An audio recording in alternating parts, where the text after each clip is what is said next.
자, 안녕하세요. 박성필입니다. 자, 오늘 HLB 보도록 하겠습니다. 자, 주주총회에서 없다 했었던 거 있죠. 그거 보시면은 제 3자 배정 증자 형식의 투자 유치를 할 계획이다라고 되어 있습니다. 주주 배정 유증을 안 하겠다. 자, 이번에 HLB 제약이 유상증자를 공시를 했는데 그게 제3자 배정 유상증자이기 때문에 틀린 말은 아니게 됐습니다. 자, 근데 뭔가 기분 좋은 유상증자가 아닙니다. 약속을 어긴 건 아닌데 좀 뒤통수가 얼얼한 느낌이죠. 자, 그래서 내용을 한번 살펴보겠습니다. 자, HLB 제약이고요. 자, 유상증자 결정. 신주의 종류와 수 97만 6천 주. 자, 그리고 자금 조달의 목적. 운영자금 규모는 190억. 제 3자 배정 유상증자가 호재로 작용하려면 시설 자금 말고는 뭐 딱히 없죠. 자, 그리고 대상자는 이제 존속회사인 HLB에게 합병되는 HLB 생명과학입니다.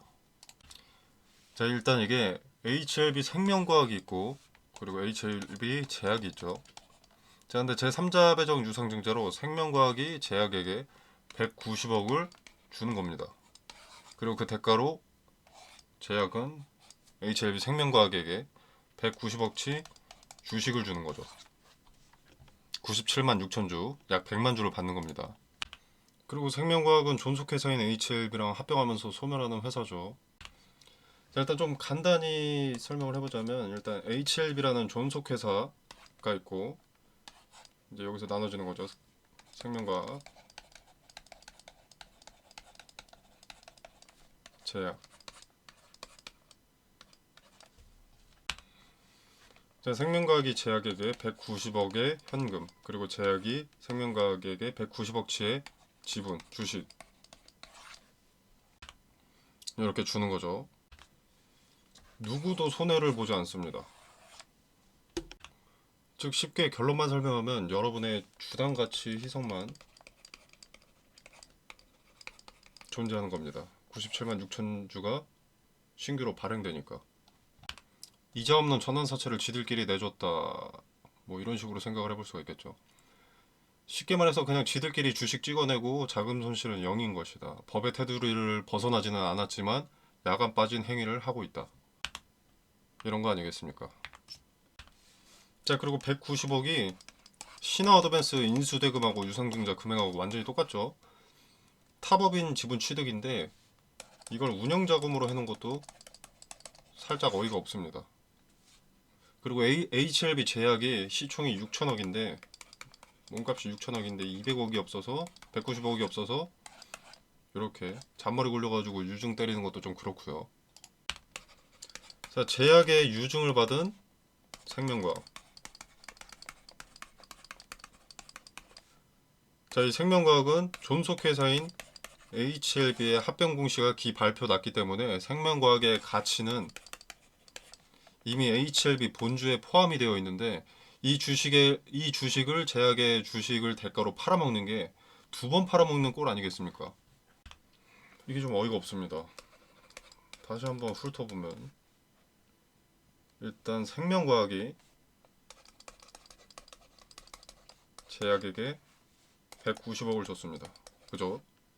그럼 제약은 사실 마이너스 190억이어야겠죠? 근데 생명과학이 이제 이 190억을 들고 제약 밑으로 갑니다. 제약의 지분을 받으니까. 자, 그럼 HLB 그룹주 전체로 봤을 때 플러스 190억과 마이너스 190억 요게 만나게 되면서 손실이 상쇄되는 거고 여기서 끝나면 정상적인 건데 190억치의 지분까지 생성이 되는 겁니다. 계열사 중 누구도 피해보는 것 없이 190억을 조달하는 거라는 거죠. 여기에 대한 피해자는 피해 규모가 크든 작든 여러분 개인 투자자밖에 없는 겁니다. 왜? 주식 수가 늘어나서 주당 가치는 희석이 되는 거니까. 말만 제3자 배정 유상증자지 결국 리스크는 주주들만 받는데 주주 배정 유상증자가 아니면 뭐합니까? 물론 규모가 크지 않아서 그렇게 큰 타격이 있는 건 아니겠지만 가지가지 한다는 생각이 들 수밖에 없죠.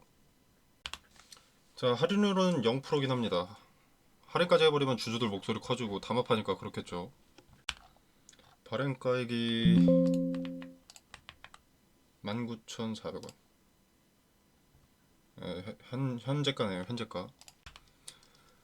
자, 아무튼 잔머리 굴려서 자금 조달하는 게 좀 많이 꼽기는 한데, 자, 그렇다고 매도할 타이밍은 절대 아닙니다. 자, HLB는 HLB의 투자의 이유인 FDA 관련 재료 일정들이 아직 남아 있습니다. 그죠? 자, 근데 이제 이 HLB 자체가, 그룹주 자체가, 임원진 자체가 뒤통수가 주특기이기 때문에 기대감이, 이런 일정들이 나오면서 기대감이 맥시멈에 다다르면 승인이고 나발이고 방망이 짧게 쥐고 단기로 대응하는 게 현명하다고 판단합니다. 얘네가 만약에 뭐 승인에 가깝게 뭐 클래스 1을 받았다, 승인을 받았다 하면 유상증자 뭐 역대 최고 규모로 또 하는 거죠. 이런 긍정적인 상황 만들어내면 당당해지니까. 물론 승인받고 시판을 위한 유상증자 같은 것은 악재로 보기는 어렵습니다. 호재에 가까운데 그만큼 주당가치 이석은 동반이 되는 거고요. 그렇기 때문에 승인을 받아도 조정이 필연적으로 동반이 되는 겁니다. 자, 그리고 지금은 자리 자체가 바닥권이죠. 지금 자리에서 매집하는 주체들은 뭐 클래스 1이든 클래스 2든 언젠가 기대감이 반영되기 시작할 때에는 대다수의 투자자가 수익권으로 들어가게 될 겁니다. 자, 뭐 72,000원 요런 자리까지만 올라와도 지금으로부터 30%의 수익입니다. 자, 그래서 일정에 따라서 기대감이 조금이라도 반영되면 매도세가 짙어질 수밖에 없기 때문에 여러분도 기대감만 이용하는 게 좋다고 말씀을 드립니다. 자, 이렇게 말씀드리면 또 이제 그러다가 승인 나면 어떡하라고, 내 수익이 그러면 적어지잖아, 이렇게 생각하시는 분들 있으실 텐데 그 마인드 자체가 도박입니다. 도박, 투자가 아니라. 근거도 없이 승인 날 수도 있잖아, 이게 도박이라고요. 승인이 안 날 때의 경우의 수를 염두에 두고 미리 대응하는 것이 투자죠. 그래서 오롯이 기대감만 이용하는 것이 투자인 것이고 결과를 미리 예단하고 투자하는 건 도박인 겁니다. 자, 그리고 나서 추후 일정에 따라서 기대감에 폭발적으로 상승을 한다면 그 상승분만큼 조정의 폭과 시간도 길어지기 때문에 이후에 저점에 다시 매수할 기회는 반드시 존재합니다. 그래서 단 한 번의 투자의 이익을 극대화하려는 도박사의 마음가짐은 버리시고 기대감이 맥시멈에 다다랐을 때 머리 꼭대기 말고 어깨 부근에서 대응하는 것이 상책이라는 거죠. 기대감이 맥시멈에 다다르면 일부 물량은 지켜보되 일부는 분할로 대응을 해서 내 수익을 어느 정도는 만들어 놓고 지켜보는 것이 중요합니다. 자, 모든 주식 트레이더들, 주식이든 코인이든 뭐 주식을 전업으로 삼고 주식으로 큰 돈을 벌어봤던 사람들 있죠. 이 사람들 투자법 다 다릅니다. 종목 선정, 보는 지표 등 투자 방식이 완전히 제각각입니다. 자, 근데 모든 트레이더들이 중요하게 생각하는 공통점이 분할 매매와 그리고 이제 거래입니다. 거래. 자, 일단 거래라는 것은 거짓말을 할 수 없는 객관적인 사실을 토대로 그려지는 그래프이기 때문이고요. 그리고 분할 매매는 스스로 리스크를 축소할 수 있는 가장 유리한 방법이기 때문입니다. 제가 매번 분할로라도 대응을 해야 한다고 괜히 강조하는 게 아닙니다. 자, 그리고 머리 꼭대기가 아닌 어깨 부분에서의 매도는 생각보다 타점 잡기가 어렵지 않습니다. 자, 일단 쭉 올라가다가 보통 머리에서 1차 저항을 받습니다. 자, 그 다음에 여기가 머리가 맞는지 확인할 때는 내려온 다음에 1차 저항을 다시 돌파하려고 할 때 2차 저항이 여기서 똑같이 발생을 하는지, 저항이 그러니까 수렴이 되는지 이걸 확인하면 쉽습니다. 물론 거래가 이 자리에서 동반되고 분봉으로 봤을 때 같은 자리에서 상대적으로 대량 거래가 동반된 눌림의 흔적이 있어야 되고요. 아니면 돌파하는 경우가 있습니다. 자, 돌파를 하면 다시 내려왔을 때 마찬가지로 지지가 수렴되는지, 분봉으로 봤을 때 같은 자리에서 상대적으로 대량 거래가 동반된 지지가 있는지, 이런 식으로 하는 것이죠. 자, 그래서 어깨 부근에서 매도 타점을 잡는 것은 생각보다 간단합니다. 자, 아무튼 타점에 대한 디테일은 텔레그램방에서 더 자세하게 설명을 드릴 거고, 자, 여러분이 근데 본업 때문에 분할로 대응할 시간도 없고 귀찮을 수 있습니다. 자, 근데 저는 이걸 필수라는 전제를 뒀을 때 주식으로 수익을 남길 수 있다고 봅니다. 자, 그래서 여러분도 분할로라도 대응하는 습관을 들이시길 바라고요. 텔레그램방에서 HLB의 기대감이 반영되기 시작하면 그 분할 타점들을 말씀드릴 겁니다. 여기에는 비단 매도 타점만 있는 것은 아니고요. 근거 없는 눌림이 발생한다면 비중을 더하고 평단을 낮출 수 있는 분할 매수 타점도 말씀을 드릴 겁니다. 자, 물론 100% 승률이라는 것은 당연히 아닙니다.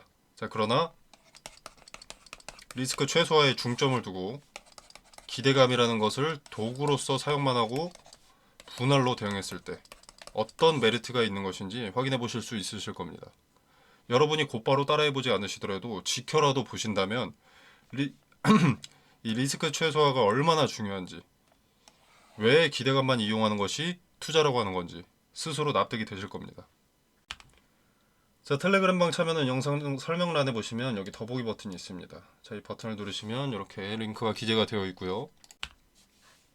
이 공간 안에서 제공되는 정보 일체의 금전을 요구하지 않습니다. 여러분의 투자에 도움이 되기를 바라고요. 자, 그리고 이제 HLB 대응 이외에도, 개별 종목 대응 이외에도 스윙 트레이딩의 기본과 종가 매수 종목 선정 방법, 비중 조절법, 그리고 매도 기준 잡는 방법, 파동 분석과 그 파동을 주식에 적용하는 방법, 그리고 많은 분들이 궁금해하시는 스윙 트레이딩 검색기나 여러 가지 꿀팁들을 공유할 계획을 가지고 있습니다. 자, 말씀드린 대로 금전을 대가로 공유하는 것이 아니고요. 제가 말씀드리는 것이라고 승률 100%라는 것도 아닙니다.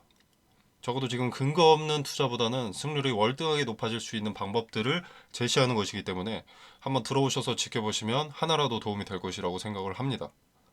자, 그리고 도움이 되신다면 구독과 좋아요 그리고 꾸준한 시청을 부탁드리도록 하겠습니다. 자, 영상 시청에 감사드리면서 마무리하도록 하겠습니다. 감사합니다.